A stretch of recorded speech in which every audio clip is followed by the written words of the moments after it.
നമസ്കാരം. ഇന്ത്യയും താലിബാൻ ഭരണത്തിലുള്ള അഫ്ഗാനിസ്ഥാനും തമ്മിൽ സഹകരണം ശക്തിപ്പെടുത്താൻ ധാരണയാകുമ്പോൾ വെട്ടിലാകുന്നത് പാകിസ്ഥാനാണ്. ദുബായിൽ ഇന്ത്യൻ വിദേശകാര്യ സെക്രട്ടറി വിക്രം മിശ്രയും അഫ്ഗാനിസ്ഥാന്റെ ആക്ടിംഗ് വിദേശകാര്യമന്ത്രി അമീർ ഖാൻ മുത്താഖിയും തമ്മിൽ ഇന്നലെ കൂടിക്കാഴ്ച നടത്തി. താലിബാൻ ഭരണം ഏറ്റെടുത്ത ശേഷം നടക്കുന്ന ആദ്യ ഉന്നതതല കൂടിക്കാഴ്ചയാണത്. ഇന്ത്യക്കെതിരെ പാകിസ്ഥാൻ നടത്തുന്ന നീക്കങ്ങളിൽ അഫ്ഗാനിസ്ഥാന്റെ ഭാഗത്തു നിന്നും ഒരു പിന്തുണയും ഉണ്ടാകില്ല എന്ന് താലിബാൻ തുറന്ന് സമ്മതിച്ചിരിക്കുകയാണ്. അഫ്ഗാനിസ്ഥാനിൽ വികസന പദ്ധതികൾ ആരംഭിക്കാൻ ഇന്ത്യ സന്നദ്ധ അറിയിച്ചു കഴിഞ്ഞു. ഇതോടെ കായിക രംഗത്തെ സഹകരണവും ശക്തിപ്പെടും. അഫ്ഗാൻ ക്രിക്കറ്റിന് വലിയ സംഭാവനകൾ ഇന്ത്യ നൽകാറുണ്ട്. അഫ്ഗാൻ അഭയാർത്ഥികളെ പുനരധിവസിപ്പിക്കുന്നതിലും ഇന്ത്യ പിന്തുണ അറിയിച്ചു കഴിഞ്ഞു. 800ഓളം അഫ്ഗാൻ അഭയാർത്ഥികളെ പാകിസ്ഥാൻ തടവിലാക്കിയെന്ന വാർത്തകൾ വന്ന മണിക്കൂറുകൾക്കുള്ളിലാണ് നിർണായകമായ ഈ വാഗ്ദാനം അഫ്ഗാനിസ്ഥാൻ ഇപ്പോൾ നടത്തിയിരിക്കുന്നത്. പാകിസ്ഥാനും അഫ്ഗാനുമായുള്ള ബന്ധത്തെ ഇത് കൂടുതൽ വഷളാക്കിയിരിക്കുകയാണ്. അഫ്ഗാനെ കൂട്ടിപ്പിടിച്ച് ഇന്ത്യക്കെതിരെ നീങ്ങാൻ ചൈന ശ്രമിക്കുമെന്നും സൂചനകളുണ്ടായിരുന്നു. ഇതും തകർക്കുകയാണ് ഇന്ത്യയുടെ ലക്ഷ്യം. ഇന്ത്യയുടെ സുരക്ഷാ ഉപദേഷ്ടാവ് അജിത് ഡോവലിന് അഫ്ഗാനിൽ നല്ല സ്വാധീനമുണ്ട്. ഡോവലിനെ കൂടി നിർദ്ദേശം അനുസരിച്ചാണ് ചർച്ചകൾ ഇപ്പോൾ തുടക്കമിട്ടിരിക്കുന്നത്. ഇന്ത്യയിലൂടെ തെക്കേ ഏഷ്യയിൽ ഇന്ത്യയുടെ കരുത്ത് കൂടും.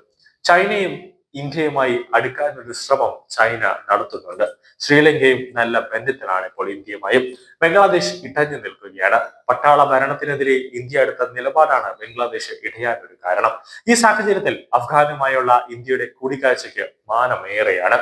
പാകിസ്ഥാനും ബംഗ്ലാദേശിനുമെതിരെ ഇന്ത്യ കടുത്ത നടപടികൾ തുടരുകയും ചെയ്യും. വലിയ സഹായങ്ങളാണ് ഇന്ത്യ നൽകാൻ പോകുന്നത്. അതായത് അഫ്ഗാനിസ്ഥാൻ ഇന്ത്യ നൽകാൻ പോകുന്ന സഹായങ്ങൾ എന്തൊക്കെയാണെന്ന് നോക്കിക്കഴിഞ്ഞാൽ 50,000 ടൺ ഗോതമ്പ്, 300 ടൺ മരുന്നുകൾ, ഭൂകമ്പവുമായി ബന്ധപ്പെട്ട് 27 ടൺ ദുരിതാശ്വാസ സാമഗ്രികൾ, 40,000 ലിറ്റർ കീടനാശിനി, 10 കോടി ഡോസ് പോളിയോ വാക്സിൻ, 15 ലക്ഷം ഡോസ് കോവിഡ് വാക്സിൻ, 11,000 ഹൈജനിക് കിറ്റുകൾ, 500 യൂണിറ്റ് തണുപ്പ് വസ്ത്രങ്ങൾ, 1.2 ടൺ സ്റ്റേഷനറി കിറ്റ് എന്നിവ ഇന്ത്യ ഇതിനകം അഫ്ഗാനിസ്ഥാന് നൽകിയിട്ടുണ്ട്.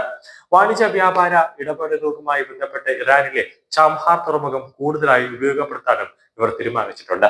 കൂടാതെ നയതന്ത്ര ബന്ധം ഔപചാരികമാക്കുന്നതിനുള്ള സുപ്രധാന ചുവടുവയ്പ്പിലാണ് ഡൽഹിയും കാബൂളുമെന്ന് ഗാർഡിയൻ നേരത്തെ റിപ്പോർട്ട് ചെയ്തിട്ടുണ്ടായിരുന്നു. 2021 ഓഗസ്റ്റിൽ താലിബാൻ സർക്കാർ അധികാരത്തിൽ വന്നതിന് ശേഷം ഇരു രാജ്യങ്ങളും തമ്മിലുള്ള നയതന്ത്ര ബന്ധത്തിൽ ഇന്ത്യ അകലം പാലിച്ചിരുന്നു. എന്നാൽ കാബൂളും ഡൽഹിയും അനൗപചാരികമായി ബന്ധം നിലനിർത്തുകയും വിവരങ്ങൾ കൈമാറുകയും ചെയ്തുവെന്നാണ് റിപ്പോർട്ടുകൾ സൂചിപ്പിക്കുന്നത്. കുറച്ചു മാസങ്ങളായി ഇന്ത്യൻ ഉദ്യോഗസ്ഥരുടെ ഒരു സാങ്കേതിക സംഘം, അതായത് അവരുടെ ടെക്നിക്കൽ ടീം കാബൂളിൽ പ്രവർത്തിക്കുന്നുണ്ട്. ഇന്ത്യ കേന്ദ്രീകരിച്ച് പ്രവർത്തിക്കുന്ന ലഷ്കർ, ജെയ്ഷ ഇ മുഹമ്മദ് തുടങ്ങിയ ഭീകര സംഘടനകളെ അഫ്ഗാനിസ്ഥാനിൽ പ്രവർത്തിക്കാനോ ഒളിക്കാനോ അനുവദിക്കില്ല എന്ന് കാബൂൾ വ്യക്തമാക്കിയിട്ടുണ്ട്. ഈ ബന്ധം കൂടുതൽ ഊഷ്മളമായിട്ടുണ്ട്. അഫ്ഗാനിസ്ഥാനിലെ ജനങ്ങളുടെ ക്ഷേമത്തിനായി പ്രവർത്തിക്കുന്നതിനും അഫ്ഗാനെ അകമഴിഞ്ഞ് സഹായിക്കുന്നതിനും അഫ്ഗാൻ വിദേശകാര്യമന്ത്രി ഇന്ത്യയെ അഭിനന്ദിക്കുകയും നന്ദി അറിയിക്കുകയും ചെയ്തിട്ടുണ്ട്.